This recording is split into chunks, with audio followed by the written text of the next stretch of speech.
Congo check check TV. Yasiba Mutombo. Congo check check TV. Yasiba Mutombo.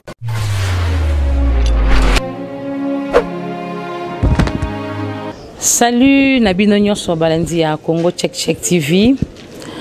Lelo eza yabino servante artiste oxygène. Lelo nga nazana micro. Lelo bayambinga ite main. Lelo nga mokonde nazana micro. Pona bete la bino Balandi Nyonso ya Congo Check Check. Lisolo o esali ngai pasi.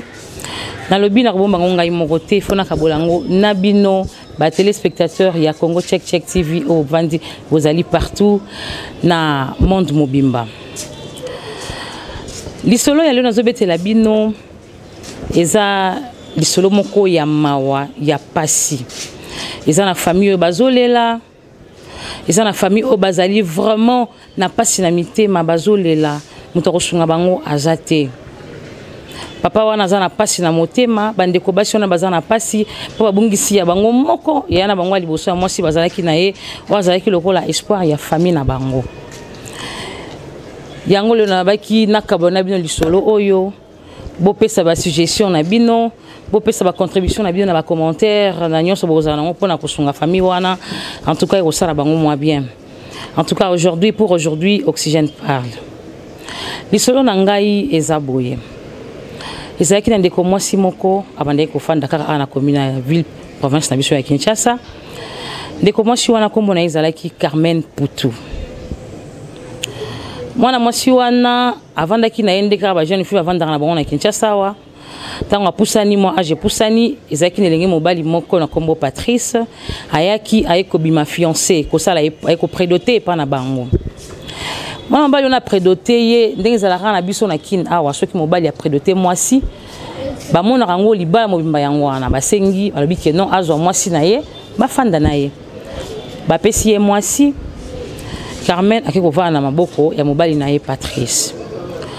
Après un temps et umela quitté et sali baton mingi te mobali wana ayeko escroquer mbongo bato moko na Kinshasa wa bakomi kolukise mobala kimi akena bakongo kuna na kati donc na province ya Congo central oleki boma oleki mwanda okoti na kati na mboko babengaka ndudi akomi kofanda kuna abeti 6 ans bande ko mwasi na bolingo azalaki na ngo ya mobali na ye amoni que non 6 ans eleki mobali azoya te mobali moya kise ya te posala epaka bolingo elandi etindi ana mobali na ye ti kuna esika mobali azalaki na mboka wana ya ndudi.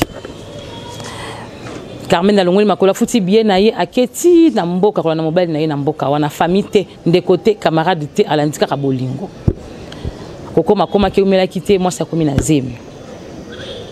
Carmen la komi na zemi kokisi 9 mois banda pendant batona sur zemi wana banda zemi banda ki premier mois ya zemi tizeme comme 9 mois mobali akipara moi cité moi ça senga mboka na zala ngote moi ça komi ko sala bilanga moi na kitaka moi na kin aibi vi ona sa bilanga te mais akomi kuna na mboka wana abukata koni ya sala alo na pondu alo na nguba alo na madesu akomo sala bilanga akomi ko kemba ko nyokwama bande ko nanga Congo check check moi na moi sa nyokwa miti zeme ko 9 mois akeko bota tant akeko bota akebote na mwanda na maternité mobali pesa mbongo ata ya lete ben mobali pesa mbongo kosomba ata mwana couche ezate kaka bato a quartier basangseli bambongo muke Carmen esungi na robima maternité mtabimisi na maternité camarade ya mobali moko boye kaka na kati ya quartier na bango na bandosi misana pe mwa mingi ajui afuteli mbongo po bima na maternité bilamba ko mwana même maternité msoti na Kinshasa pa bande kwa mwasi eke kuna nde sala que non abima azonga na ndaku na ye na yebisa bino bande kwa Congo check check tango mwasi azongi na ndaku asala wale ebika so mwasa uti ko bote senga mwa biloko bien mwa miliki mwa nini mobali mbongo nazana mbongo te mwasi alongoli makoni ebike non ngaso na bana sa wale awa na kokufa vomie nazonga na famille nanga nakende ko sa wale ti mwana kopusa na après na kozonga mobali pa boya kite andimi mwasi azongi Kinshasa asali wale na ye mwa quelque temps na sima kuna keno mobali kuna akenda ko prédoter mwasi moko boye na boma soki na mwanda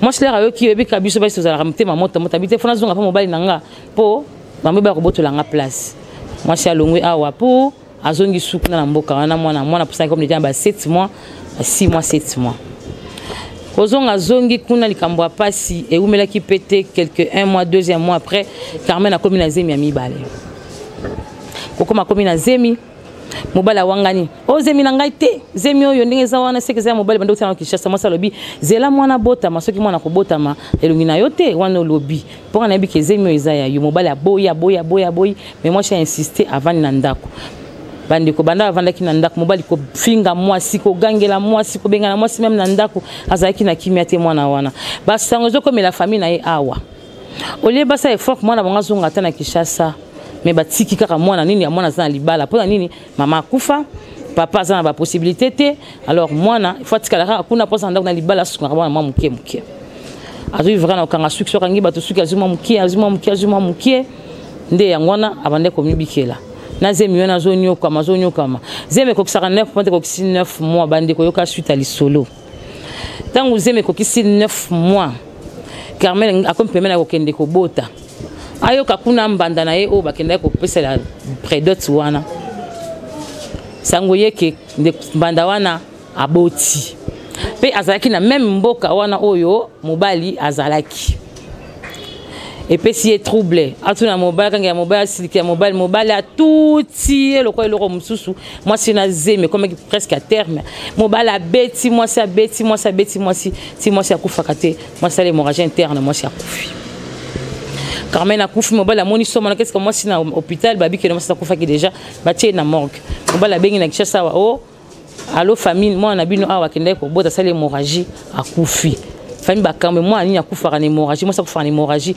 baki c'est comme belé bik sarabato bino bana poto na boyi maso ndenge salaka et comment moi ça soit à cette hémorragie car à l'instant à la minute à la seconde même bazuki si ba chubitonga hémorragie kati mais moi ça kufina hémorragie balandela bon ça va c'est comme ça yo mobali zongi sala biso mwana biso awa to kundai awa mobala bandi ba laisser passer ba kota bima o ngambongo ezate ngambo ekokate na mbongo azomsa mwana kinite na mbongo sala eloko boyete bon famille aba sangisa mo ba kende kuna bandeko mokolo ba parents aba zwaki mituka po ba kende ko ba famille mo sibalanda mwana ba kuna batala qu'est-ce qui s'était passé basa nini yango salamaki kuna entre temps ndeko moko zala kuna asabia ki abiki na kenda ki na hôpital ba c'est que non mutu akufi na hémorragie kuna azate ezaka ka mwasi moko ba betaki na mobali na ye nde ayaki wana ya kokufa yoka lisolo mon vieux sibu ayaki ya kokufa déjà na hôpital mais mobali abiki na kufa ki na hémorragie ba famille a bazui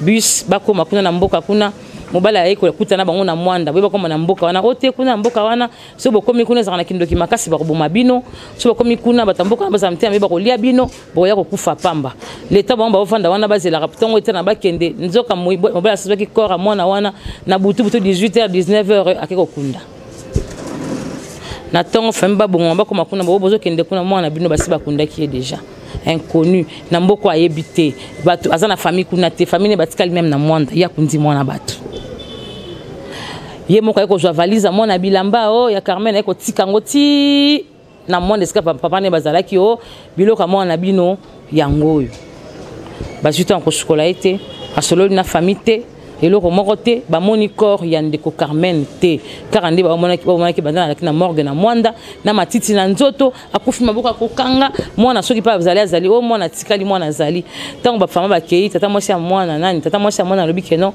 akenda kitala esika mwana o ya tiki babi batiki mwana bébé bakoma kuna boye mobala laxie bébé moko boye bazaki mibale oyo bébé mwana bino atiki yeyo o mususu koto ya fi oyo mais ba bébé wana ba mibale bakoka na baza elongi moko blati ba ndenge moko on dirait bana ya fi wana famille comprendre que non moi si oyo wana botaki wana oyo Carmen azwaki sango que moi si wana mobali mso aboti ezalaki oyo wana na mwana wana nde basangisaki bango pour bimisa que non mwana ya Carmen wana boti famille ebite est-ce que mwana wana réellement aza mwana Carmen atiki tope azabana bazabana ya fi wana to ezanini mwana mwasi akeka boye ba weli kokunde bembe famille bazuto ya kolandela te famille bakomi kolela ti lelo bazolela kaka bazoyeba te en tout cas moi si kitoko boye ngambe ya mwasi akufi kaka boye akei perte baleli ete bakundi ete matanga kosala mawapi sala meli wapi bayebi te ti pele bakufi moi pe akufeli bayebi pe kaka te ti lelo bazo comprendre te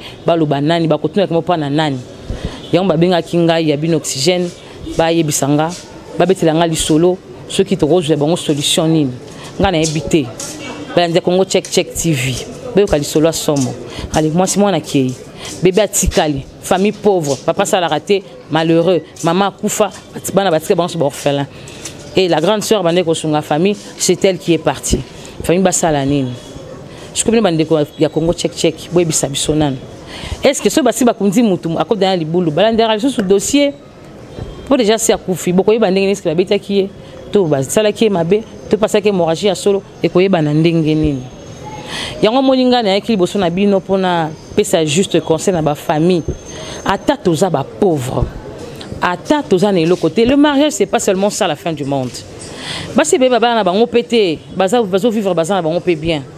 C'est vrai, Babil, le mariage c'est une institution divine. Oh, Nzambe moko intitulé, c'est pas un problème. Les appels bénédiction, c'est bien pour la famille.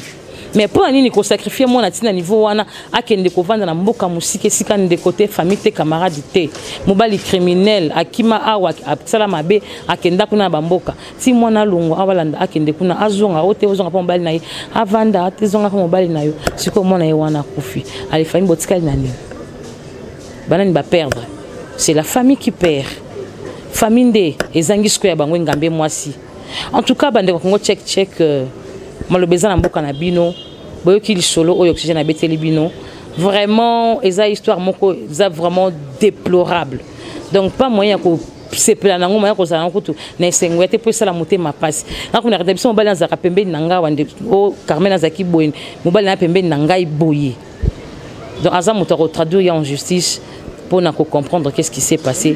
Mais un criminel en liberté, azo telinga na mboka, azo bilanga, azo lia, azo mela. Et moi je suis là que c'est chou bazanaye. Ah moi na bato wa Carmen, moi c'est kitoko ngambe, moi si mon na liboso famille yewana akei. En tout cas maloba mboka bino ba la ndino sur Congo check TV. Bo pesa ba commentaire, bo pesa idée parce que ça histoire moko na utilité. Bo pesa maloba na bino, bo pesa ba commentaire, bo luka moyen to sunga famille na to ebisa bango fo basala nini, ba kende wapi, ba loba nini, ba luka nani po bazwa solution na problème na bango. Merci vraiment na bino ba e bon so bozala ki ebele ko landa biso awa na Congo check TV. Les ezali darling te, mais ça na komona darling la canona, bo mona ka maman José, bo mona ka cœur sensible les lobes moni oxygène comme bah non c'est là qui vient que non a comme moko ya bino na Congo check en tout cas bah merci na bino surtout beaucoup histoire oyo nazo zela ba réponse na bino ba commentaire ba suggestion na bino to yebani to rosala po na famille oyo. Merci à vous tous, merci à mon boss monsieur Sibou Mutombo depuis Allemagne. Merci à mon papa, papa Claude Moussaou, papa Claude Moussa depuis la France et sa femme Mireille Alengi. Merci à mes tantes na France, précisément à Paris. Aimé Mangoulou, bienvenue Mangoulou. Et puis Sophie Mangoulou, Nalingi Bino Yamingi. Merci à toi, mon frère Chancel Mbemba. Je vous aime trop. Na balandi banso ya Congo check TV. Merci na yo za kinasima ya caméra. Meti les grands caméramens batikayo. Merci l'équipe Mobimba ya Congo check TV. Ezaki abino oxygène. Denga tolobaki tosela ya kala. Ya katikati na ya sika. Restez branchés na chaîne Nabino Moko vous allez en Congo check. Merci à mon papa Willy et à ma maman Charlotte. Merci à toute la famille Ewanga et famille Katenda. À vous tous, je vous aime beaucoup. Merci à mon manager TV Son et à mon patron, l'homme que j'aime beaucoup, de Safa, de l'OCC, monsieur Richard Louzayangamo. Merci beaucoup. À plus. Yasiba mutombo, Congo check TV, Yasiba mutombo.